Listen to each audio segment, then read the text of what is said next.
Hello students. First of all, I'd like to welcome all of you in the ninth session of the chapter 1, that is index number. Students, today we are going to solve some important sums. We can say that is a typical sums of this chapter. Two are long sums and two are the short sums. Here is the first one, in which details of expense of fuel for the group of workers of a regions are as follow. Items, there are 4 items called kerosene, wood, matchbox. Quantities of uh, current year is given, base year is given, and price of both the years is given, base year as well as current year. Then prepare the index number of the group of fuel expenditure from this data. If the expenditure of food, clothing, house rent and miscellaneous groups in the year 2015 are 3, 2.5, 4.5 and 3.25 times respectively that of the year 2012, and if the expenditure on these groups are 42%, 15%, 10% and 12% respectively of the total expenditure, then prepare the cost of living index number for the workers. Student, अब ये जो पूरी detail दी है ना, उसको बहुत छोटे में अगर हमको समझना है तो हमने ये समझा था कि cost of living index number में बेसिकली 5 ऐसे आइटम्स है जो उसके अंदर इंक्लूड होती है, और ये 5 आइटम्स में कौन कौन सी होती है, तो उसमें आ जाता है food, clothing, house rent, miscellaneous expenses and fuel, जिसमें से 4 की जो इन्फॉर्मेशन है वो आपको नीचे पैराग्राफ में दिया है और वो डायरेक्टली दिया हुआ है। ये जो यहाँ पे जो इन्फॉर्मेशन दी है वो आप लोग को 4 के बारे में इन्फॉर्मेशन है, मतलब कि उसका इंडेक्स नंबर की वैल्यू आई क्या होगी और वेट परसेंटेज में दिया, मतलब डब्ल्यू क्या है वो भी आपको दिया हुआ है। सो करना क्या है हमको इस क्वेश्चन के अंदर, तो cost of living index number find करना है, बट उसमें से एक आइटम फ्यूल, उसका इंडेक्स नंबर या वेट डायरेक्टली दिया हुआ नहीं है, उसके लिए आपको इन्फॉर्मेशन दी है। तो सिंपली हम लोग जैसे इंडेक्स नंबर के इन्फॉर्मेशन के ऊपर से हम लोग इंडेक्स नंबर फाइंड करते हैं, वैसे इसका इंडेक्स नंबर पहले फाइंड कर लेंगे। बट ये इंडेक्स नंबर किसका होगा, इस इन्फॉर्मेशन के ऊपर से फ्यूल का, किसका होगा, फ्यूल का। तो वही करते हैं हम लोग, starting with your answer, that first of all we shall prepare the group index number for fuel expenditure from its detail. We will take the base year 2012 and obtain the index number by total expenditure method. Okay, total expenditure method से इसको try करेंगे गिनने के लिए। जो information दी है उसको हमने पहले Q0, P0 और P1 में लिख दिया। अभी टोटल एक्सपेंडिचर मेथड के लिए जो हमको दो इन्फॉर्मेशन चाहिए वो है P1 Q0 and P0 Q0। जो 4 आइटम्स फ्यूल की, that is call, kerosene, would and match box. Information जो भी हम लोग को दी थी वो हमने पहले यहाँ पे रख ली, यहाँ तक में, और उसके बाद हमने क्या फाइंड किया, value of P1 Q0 and value of P0 Q0। Here P1 is equal to 30 and Q0 is equal to 5, so 30 into 5 comes 35। इस हिसाब से हम लोगों को ये पहला मिल जाएगा P1 Q0। वैसे ही हम लोग kerosene, would and match box के लिए करेंगे तो आप लोगों को P1 Q0 मिल जाएगा। एंड एक्चुअली हमको रिक्वायरमेंट किसकी होती है, सिग्मा P1 Q0 की। तो इन सभी P1 Q0 है चारों आइटम्स के, इसको ऐड करके आपको क्या मिल जाएगा, सिग्मा P1 Q0।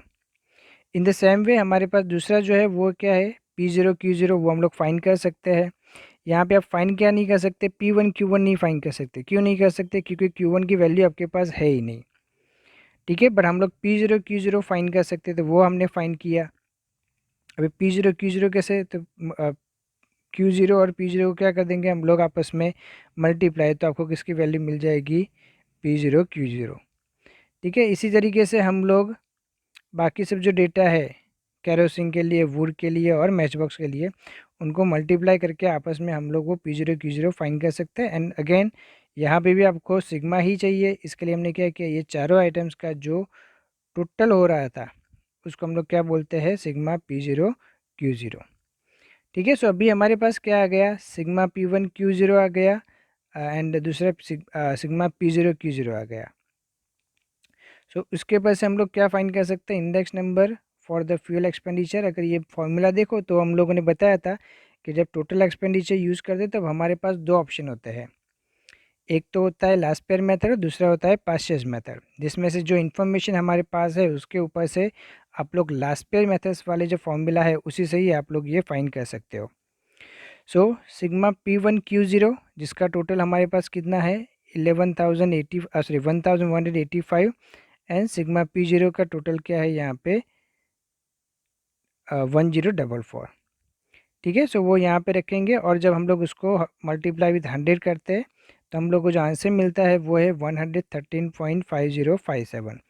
अगर इसको हम लोग अप्रोक्सीमेट या 2 डेसिमल में लिखना चाहे तो इसको लिख सकते हैं 113.51।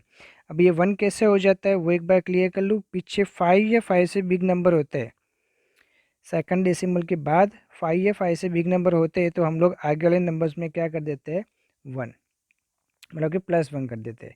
यहाँ पे 0 है, 0 के अंदर +1 किया तो क्या हो जाता है 1। इसकी वजह से यहाँ पे क्या आ गया 51। अगर ये यहाँ पे 1 होता ऑलरेडी 51 होता और पीछे 5 होता तो वो क्या बन जाता 52। ठीक है, इतना सिंपल सा है, ये समझ में आ गया पूरा। अभी हम लोग जा सकते हैं आगे। ये हमने क्या फाइंड किया, ये हमने फाइंड किया index number for the fuel. अभी देखो यहाँ पे आप लोगों को बाकी सारे जो चीज़ें मैंने जैसे बताया था कि वो पैराग्राफ, क्वेश्चन का जो पैराग्राफ था उसके अंदर डायरेक्टली ऑलमोस्ट इंडेक्स नंबर दिया है।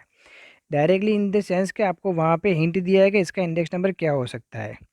अभी वहाँ पे 4 आइटम्स थी, food, clothing, house rent and miscellaneous expenses. तो उसमें ये बताया था कि उसका पहले के कंपैरिजन में वो एक्सपेंसेस अभी कितने बढ़ चुके हैं। जब भी टाइम्स होता है तो हमेशा याद रखो कि उसको 100 के साथ मल्टीप्लाई करना पड़ेगा। ठीक है, एक्सपेंडिचर में, क्योंककि हम लोग मान लेते हैं कि बेस ईयर में कितना होता है वो एक्सपेंस नहीं दिया है तो 100, बेस ईयर का क्या मान लेते हैं हम लोग 100। सो अभी वो 3 टाइम्स 2.5 टाइम्स 4.5 टाइम्स या 3.25 टाइम्स हुआ है, मतलब कि उसका इंडेक्स नंबर अगर फाइंड करना है तो हम लोग को इंडिविजुअली उन सभी चीज़ को कितने से मल्टीप्लाई करना पड़ेगा 100 से। जैसे पहले हम लोग देख रहे हैं फूड के लिए, तो फूड का कितना हो गया 3 इंटू 100 300, वैसे ही 2.5 into 100 250, 4.5 into 100 450 and at last 3.25 into 100 325। इस तरीके से डायरेक्टली हमको इंडेक्स नंबर मिल जाएगा। Then what about the weight? Students, weight is given here in percentage and total percentage are always 100। ये याद रखो कि टोटल परसेंटेज कितने होते हैं 100 होते हैं। सो ये तो आप लोग को इंडेक्स नंबर ये चारों चीज़ को मिल गए। जो पांचवी चीज़ थी फ्यूल, उसका इंडेक्स नंबर आप लोगों ने ऑलरेडी फाइंड किया हुआ है। वो कितना था अभी जैसे हमने पिछली स्लाइड में देखा, दैट इज़ 113.51। इन शॉर्ट आपको पांचों चीज़ों का क्या मिल गया इंडेक्स नंबर। अभी आता है वेट के ऊपर। वेट में परसेंटेज में दिया है और 4 चीज़ का परसेंटेज दिया है, मतलब कि वो चारों चीज़ों का आपको वेट पता है। अभी बात रही लास्ट चीज़ की, तो यहाँ पे परसेंटेज के अंदर जब वेट दिया हो तो हमको पता है कि परसेंटेज हमेशा कितने होते हैं, तो 100 होते हैं। सो 5 चीज़ जो है वो पाँचों चीज़ों को मिला के कितने हो जाने चाहिए, वेट 100 हो जाने चाहिए। बट यहाँ पे अगर हम लोग देखें तो यहाँ पे दिया है 42 15 10 एंड 12। इन सबको भी मिला ले तो 100 नहीं होता है। इसका मतलब कि बाकी का जो वेट बचा वो किसका होगा, जो ऐसे आइटम जिसका वेट आपको पता नहीं है, और वो कौन सा है, फ्यूल। ठीक है, बाकी सब लोग को तो दिया हुआ है कि कौन सी चीज़ का कितना वेट है। इट मीन्स बाकी जो बचा, मतलब कि 100 में से ये चारों को जब माइनस करते फिर जो आंसर आया वो किसका वेट होगा, फ्यूल का। ठीक है, अभी आपको समझ में आ रहा था कि कैलकुलेशन क्यों हम लोगों ने दिखाया यहाँ पे। ठीक है, ये लिखना ज़रूरी है। अगर एक बार क्वेश्चन के आंसर को समझ लोगे तो यह आंसर किस तरीके से रिविज़न करना है वो समझ में आ ही जाएगा। ज़रूरी नहीं है कि जैसे मैंने प्रेजेंट किया है उसी वे के अंदर प्रेजेंट करो। ठीक है, वो थोड़ा अलग हो सकता है, बट वो लिखना वहाँ पे ज़रूरी है, प्रेजेंटेशन वहाँ पे होना ज़रूर चाहिए। ओके, सो इन्फॉर्मेशन हमारे पास अभी सारी आ गई। पांचों आइटम जो है उसके हमारे पास इंडेक्स नंबर भी है, पांचों आइटम मतलब कि आई भी है, और पांचों आइटम जो है उसका हमारे पास वेट भी है। उसके बेस के ऊपर हम लोग काउंट करेंगे इस हिसाब से, that group, food, clothing, house, miscellaneous, fuel and total. Index number I सबके इंडिविजुअल 320 450 325 113, और उसको वेट सामने दिया हुआ है, उसके साथ जो मल्टीप्लाई करते हैं हम लोग तो हम लोग को उसका आंसर मिल जाता है। ये जो मिला वो क्या है, सिग्मा आई डब्ल्यू। क्या मिला हम लोग को, सिग्मा आई डब्ल्यू। ठीक है। सो जब हम लोग इंडेक्स नंबर को डब्ल्यू के साथ मल्टीप्लाई करेंगे तो आपको मिल जाएगा आई डब्ल्यू, और जब सारे जो आई डब्ल्यू है उसको ऐड कर दोगे तो आपको क्या मिल जाएगा, सिग्मा आई डब्ल्यू, जिसकी रिक्वायरमेंट हमको होती है। वैसे ही जो वेट है, जैसे मैंने अभी आपको बताया परसेंटेज में है, तो आपका टोटल वेट हमेशा कितना होना चाहिए, 100। ठीक है। इसको ये वाला जो 21 वाला फिगर है वो यहाँ से भी हम लोग फाइंड कर सकते थे कि यहाँ पे 100 है, ये सबको प्लस करने के बाद भी 100 नहीं हो रहा है, मैं इन सबको ऐड भी कर लूँ तब भी 100 नहीं हो रहा है, मतलब बाकी जो बचा वो जो भी होगा वो क्या होगा, फ्यूल का वेट होगा। ठीक है। ओके, दोनों ही इन्फॉर्मेशन आ गई हमारे पास। सबको अगर हम लोग ऐड करते हैं तो हमको क्या मिल जाता है, सारे आई डब्ल्यू को ऐड करते हैं तो हमको मिल जाता है सिग्मा आई डब्ल्यू। इसके बेस के ऊपर हमारा जो फॉर्मूला है वो यूज़ करेंगे, एंड जो cost of living index number का जो main formula that is I is equal to sigma I W upon sigma W. दोनों ही इन्फॉर्मेशन हमारे पास है, that is 27,133.71 upon 100 which come 271.3371। And जब इसको एग्जैक्टली फिगर्स में या अप्रोक्सीमेट वैल्यू देखेंगे तो वो होगी 271.34। Okay, the most important part is the your final conclusion. Thus it can be said that there is a rise of 271.34 minus 100 is equal to 171.34% in the cost of living in the current year as compared to the base. इसका सीधा सीधा ये मतलब निकलता है कि इस 2014 के अंदर जो आपका सॉरी जो करंट ईयर है उसका जो इंडेक्स नंबर होगा वो कितना होगा, तो वो होगा 171.34%, क्योंकि टोटल 271.34% आया, बेस ईयर उसमें से माइनस 100 करते हैं तो कितना आता है आपको, कितना इंक्रीज़ हुआ या कितना डिक्रीज़ हुआ वो पता चलता है। क्योंकि इस साल का जो cost of living index number होगा वो कौन सा होगा, तो इंडेक्स नंबर ये है, बट इंक्रीज़ कितना हुआ है वो जानना है तो क्या करना पड़ेगा आपको, 100 में से माइनस, इसीलिए यहाँ पे वर्ड लिखा हुआ है राइज कि उसके अंदर इंक्रीमेंट कितना हुआ। ठीक है। ओके, अभी चलते हैं नेक्स्ट क्वेश्चन के अंदर। This question is about the find the real ways for the worker class of a city from the following data about their average monthly wage and the cost of living index number. The base year is 2001. Find the purchasing power of money in the year 2015 by taking the base year 2001 and state the importance of this answer. The second part of question is the year is given 2010 to 2015. Average monthly wages is given. In 2010 it is 15,000, then it increasing year by year, that is 15,600, 16,200, 17,000, 18,000, 20,000. So directly देखने पे ये लग रहा है कि हमारा जो monthly income है या वेजेस है जो वो इंक्रीज हो रहा है। वेजेस और it one kind of income for the workers. So इसका मतलब ये है कि जो वर्कर्स है उसका वेज इंक्रीज होता दिख रहा है डायरेक्टली देखने जाए, बट अगर उसको एक्चुअल में हमको मेजर करना है तो उसके लिए हम लोग फाइन करते हैं उसका रियल वेज क्या हुआ। ठीक है।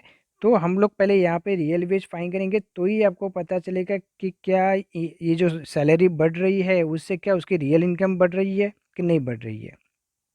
ठीक है। सभी के cost of living index number दिए हैं अलग अलग साल के। For 2010 it is 192, for 2011 it is 203, and it is given till the 2015, that is 287. Now here answer, we can find this answer with the formula that real wage is the average monthly wage upon cost of living index number into 100। Students याद करो हम लोगों ने जब formula देखा था तब ये रियल इनकम का था, और तभी मैंने बताया था कि इनकम कोई भी हो सकती है, फॉर्मूला वही होगा, बस उस इनकम का नाम वहाँ पे लग जाएगा। जैसे कि यहाँ पे रियल वेज लिखा हुआ था, वहाँ पे हमारे पास रियल इनकम था, ऊपर हम लोग इनकम लिखते थे, यहाँ पे आपको क्या दिया हुआ है, एवरेज मंथली वेज दिया हुआ है। सो बाकी सारा फॉर्मूला एज इट इज़ है, real wage is equal to average month wage upon cost of living index number multiply 100। अभी इसी फॉर्मूला को बेस बना के हम लोग उसके जो फिगर्स है वो फाइंड करेंगे। सबसे पहले आपको जो इन्फॉर्मेशन दी हुई है उसको हम लोग सिर्फ लिख देते हैं, ईयर दिए हुए that is 2010 to 2015। Monthly average monthly wage वो भी आपको क्वेश्चन में दिया है, that is 15,000 and it is till the 20,000। Cost of living index number that is also given in this question. So उसको यूज़ करके हम लोग क्या फाइंड करेंगे, हर एक साल का रियल वेज कितना है, तो हम लोग पहले साल में देखते हैं उसका cost of living index number दिया है वो कितना 192 और उसका एवरेज मंथली वेजेस कितना था 15,000। जब हम लोग इसको 100 के साथ मल्टीप्लाई करते हैं हमको क्या फिगर्स मिलती है 7,812।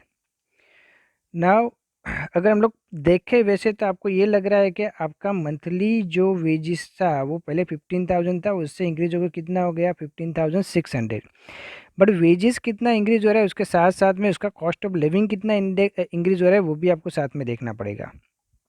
ठीक है।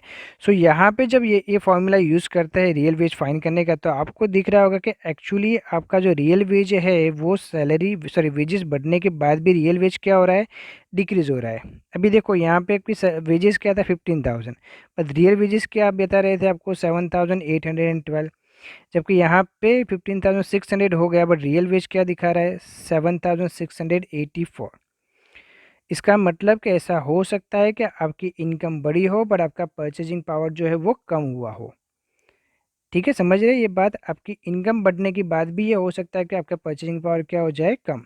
यहाँ पे देख रहे हैं पहले 15,000 में थे तब हम लोग 7,812.5 उसकी रियल वेज था, जबकि 15,600 पे उसका रियल वेज कितना हो गया 7,684.73। ठीक है, इसी तरीके से हम लोग यही फॉर्मूला को यूज़ करके बाकी सब जो एवरेज मंथली वेज दिए है उसके लिए हम लोग क्या फाइंड कर सकते हैं, रियल वेज। अभी एक बार रियल वेज आ गया, अभी इस रियल वेज को आप कंपेयर करो तो आपको समझ में आ रहा होगा कि यहाँ पे ये मंथली एवरेज जो वेज है वो तो इंक्रीज होता जा रहा है, पर रियल वेज जो है वो कंटिन्यूसली इंक्रीज नहीं हो रहा है और वो धीरे धीरे क्या होता जा रहा है, डिक्रीज होता जा रहा है। ठीक है, ओके। अभी इसमें से कुछ इंपॉर्टेंट पॉइंट्स आपको याद रखने हैं। तो पहला जो इंपॉर्टेंट नोट्स है वो ये है that the purchasing power of money is a reciprocal of the cost of living index number of the current year with the respective base है। एक चीज़ समझो कि जितना आपका कॉस्ट ऑफ लिविंग इंडेक्स ज़्यादा होगा उतना आपका परचेजिंग पावर क्या हो जाएगा, कम। Cost of living index number क्या दिखाता है कि कितनी प्राइस बढ़ी, उसके कंपेयर में जब प्राइस बढ़ती है तो आपका परचेजिंग पावर क्या हो जाता है, कम हो जाता है। फॉर एग्जांपल आज मेरी इनकम 15,000 है, मैं अगर 15,000 में आज कोई मोबाइल ले पा रहा हूँ जिसकी प्राइस अभी 15,000 है, तो in this it is possible. अगर सपोज मान लो कि मेरी अगले साल इनकम 16,000 हो जाती, बट जो मोबाइल मुझे लेना है उसकी प्राइस हो जाती है 18,000, तो वैसे क्या हो जाएगा उस केस के अंदर कि पहले के कंपैरिजन में मेरी जो सैलरी वो ज़्यादा है बट फिर भी वही मोबाइल मैं ले पा रहा नहीं हूँ। क्यों नहीं ले पा रहा हूँ, क्योंकि उसका जो कॉस्ट जो था उसको परचेस करने के पीछे वो क्या होता जा रहा है, इंक्रीज़। सो अगर मैंने पिछले साल ले लिया होता तो शायद हो जाता, बट इस साल लूँगा तो मेरे से होगा नहीं। क्यों नहीं होगा, क्योंकि इस साल मेरी जो इनकम है वो जितनी बढ़ी उससे ज़्यादा कॉस्ट बढ़ गया। इसका मतलब कि हम लोग ये बोल सकते हैं कि purchasing power and cost of living index number का जो रिलेशन है वो कैसा है, रेसिप्रोकल वाला। मतलब कि ये इंक्रीज़ होगा तो वो डिक्रीज़ होगा। ठीक है, cost of living index number increase होगा तो आप लोग का परचेजिंग पावर क्या हो जाएगा, डिक्रीज़ हो जाएगा। And vice versa means cost of living index number decrease होगा तो परचेजिंग पावर क्या हो जाएगा, इंक्रीज़ हो जाएगा। ठीक है, ये बहुत ही इंपॉर्टेंट कॉन्सेप्ट था। This could be asked in your short question as well, in short sums sorry in short question answer and MCQ. Now moving on the next point, that is we can say that the purchasing power of money in the year 2015 with the base year 2001 is 0.3484। अभी इसको समझते हैं, इसका मतलब क्या होता है कि आपके पास, इसके लिए हमको थोड़ा बैक जाना पड़ेगा। दैट इज़ कि यहाँ पे हमारे पास जो वेजिस आए यहाँ पे वो फाइनली कितना आया था 6968.64। ठीक है, ओके। सो ये हम लोग को दिया हुआ कि 2015 के कंपैरिजन में देखें, सॉरी 2001 के कंपैरिजन में देखें तो 2015 में हमारी जो रियल वेज है वो कितना हो गया है 0.3484, जिसको अप्रोक्सीमेटली आप लिख सकते हो कितना 0.35। इसका मतलब ये हुआ कि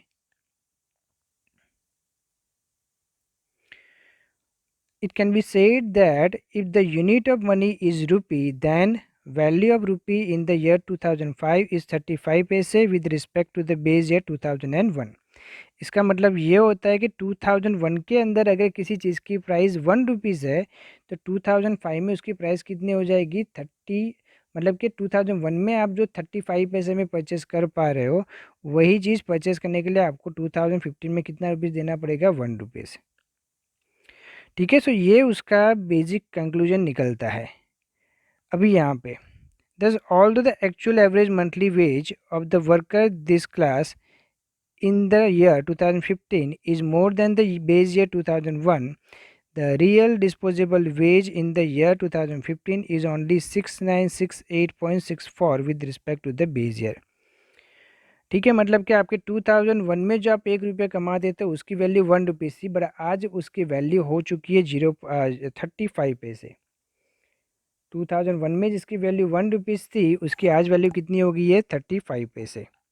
वैसे ही भले हम लोग 2015 के अंदर 20,000 कमा रहे हो बट उसकी रियल वेज देखने जाए या रियल वैल्यू देखने जाए तो वो सिर्फ कितनी है 6,968.64। ये बहुत ही इंपॉर्टेंट सम्स है, प्रैक्टिकली भी इसको हम लोग यूज़ कर सके ऐसा सम्स है। ठीक है, तो इसको आईएमपी करके इसको गिनना है, कोई डाउट हो तो सॉल्यूशन करवा सकते हो, एक दो बार रिपीट करके भी देख सकते हो। अभी अभी से हम लोग शॉर्ट सम स्टार्ट कर रहे हैं। ठीक है, कुछ टिपिकल ऐसे क्वेश्चंस है स्टूडेंट्स जो क्वेश्चंस आपको परेशान करेंगे ना बोर्ड एग्जाम के लिए या प्री स्कूल एग्जाम के लिए, वो लॉन्ग सम नहीं होंगे, उसका फॉर्मेट फिक्स है, उसकी फॉर्मूला फिक्स है।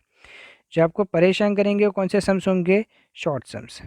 ठीक है, क्योंकि उसके लिए आपको उस चैप्टर में आने वाले जितने भी फॉर्मूलाज है वो सारे आपको अच्छे से याद होने चाहिए और उसके जो अंदर इंटर रिलेशन जो बनता है वो भी आपको अच्छे से आना चाहिए। अभी यहाँ पे क्वेश्चन ये है, the price of a wheat is was rupees 1600 per quintal in the year 2014 and it was 1600 per quintal in the year 2015.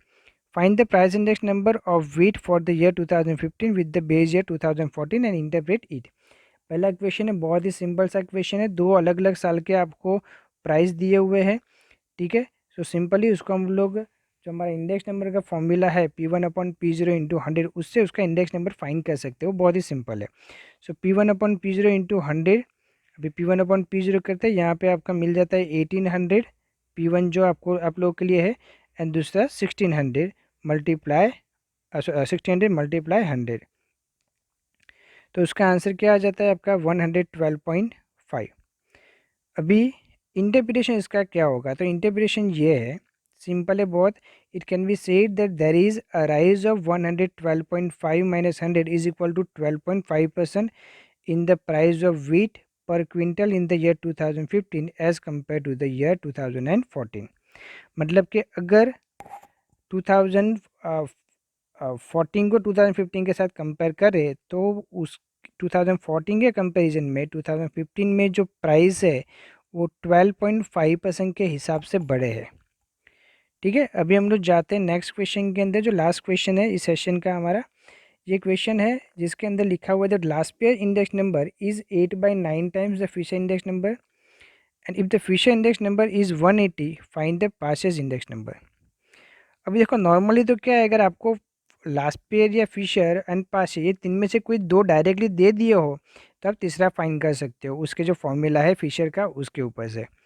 पर यहाँ पे एक्चुअल डेटा किसी एक का ही दिया है, दूसरे का रिलेशन दिया हुआ है। ठीक है, तो वो किस हिसाब से फाइंड करेंगे, पहले तो लास्ट पे index number is 8/9 times the Fisher index number. तो हम लोग क्या कर सकते हैं, पहले तो हमने लास्ट पे का फॉर्मूला लिख दिया that IL is equal to 8/9 of IF, जैसे आपको क्वेश्चन में दिया है। अभी आपको IF तो पता है, फिशर इंडेक्स नंबर तो दिया हुआ है क्वेश्चन के अंदर, तो वो हमने IF की जगह रखेंगे तो आपको IL मतलब के index number as per Laspeyres आपको मिल जाएगा, दैट इज़ वो कितना है 160। ठीक है, अभी क्या करेंगे, अभी आपके पास IL आ गया, IF है, मैंने जैसे बोला कि तीन में से कोई भी दो आपके पास हो तो तीसरा फाइंड कर सकते हो। सो हमने क्या किया, IF का फॉर्मूला रखा that index number as per Fisher is equal to, ये फॉर्मूला आपको याद होना ही चाहिए, दैट √IL × IP। ये चैप्टर्स फॉर्मूला के ऊपर डिपेंड है, फॉर्मूला के बिना ये चैप्टर हो ही नहीं सकता। ठीक है, अभी IF बराबर यहाँ पे आपको पता है 180, IL की वैल्यू भी आपको यहाँ पे पता है दैट इज़ 160, बट IP की वैल्यू पता नहीं है, तो वो √IP ही रहेगा। अब ये रूट हटाना हो तो मुझे क्या करना पड़ेगा, तो हम लोग बचपन में ही सीखे that if we want to remove the root we have to multiply the same number with with it. So मतलब कि हमको उसका स्क्वायर करना पड़ेगा इन शॉर्ट। ठीक है, तो जैसे 180 यहाँ पे था तो उसको हमको क्या करना पड़ेगा, 180 का स्क्वायर, क्योंकि दोनों तरफ आपको स्क्वायर करने पड़ते हैं, किसी एक तरफ नहीं। जब वैल्यू में चेंजेस करने तो कौन सी तरफ, दोनों साइड करने पड़ते हैं। वैसे ही यहाँ पे अंडर रूट 160 था, उसको मैं अगर 160 अंडर रूट 160 के साथ मल्टीप्लाई करता तो रूट कट होकर वो क्या बन जाता, 160। वैसे ही आईपी का तो कोई इन्फॉर्मेशन है नहीं, तो उसको हम लोग क्या करते, उसको भी हमको आईपी के साथ मल्टीप्लाई करना पड़ेगा। तो वो आईपी का स्क्वायर हो जाएगा, जो स्क्वायर और रूट आपस में क्या हो जाते हैं, कट हो जाते हैं। सो इसका मतलब कि हमारे पास जो फाइनल फिगर बन के आते हैं वो ये है, that 180 square is equal to 160 multiply IP. अभी हमको तो आईपी की वैल्यू चाहिए, तो हम लोग क्या करते हैं, आईपी को उस तरफ ले लेते हैं। ठीक है, तो इससे क्या होगा, या फिर डायरेक्टली ये समझो कि ये 160 के सामने लेके जाओ तो डिवाइड हो जाता है। ये 160 को यहाँ पे लेके जाओ तो क्या हो जाएगा, डिवाइड, और यहाँ पे सिर्फ क्या बचेगा, आईपी। तो वही हमने किया, आईपी इज इक्वल टू 180 का स्क्वायर है, इसके लिए ऊपर कितनी बार लिखा, 180, 180 दो बार, और यहाँ पे जो 160 है वो सामने जाएगा तो क्या हो जाएगा, डिवाइड, इसके लिए यहाँ पे इसको क्या किया हुआ है, नीचे डिवाइड। अभी यहाँ पे देखोगे तो क्या आंसर मिलेगा आपको एट लास्ट, दैट इज 202.5। क्या दिख रहा है आपको यहाँ पे, 202.5। अभी 202.5 क्या दिखाता है हमको, 202.5 हमको ये दिखाता है कि जो पासेस इंडेक्स नंबर है उसकी वैल्यू कितनी है, 202.5। फिशर इंडेक्स नंबर आपको ऑलरेडी दिया हुआ था, वो कितना था, 180। लास्ट पे इंडेक्स नंबर आप लोगों ने फाइंड किया है वो है 160, मतलब कि इसके बेस के ऊपर आपको तीनों ही इंडेक्स नंबर, तीनों ही मेथड से इंडेक्स नंबर आपको मिल जाता है। ठीक है students, thank you very much for this sessions. in our next session we will going to understand some short sums which are very useful for your board exam. Okay, thank you.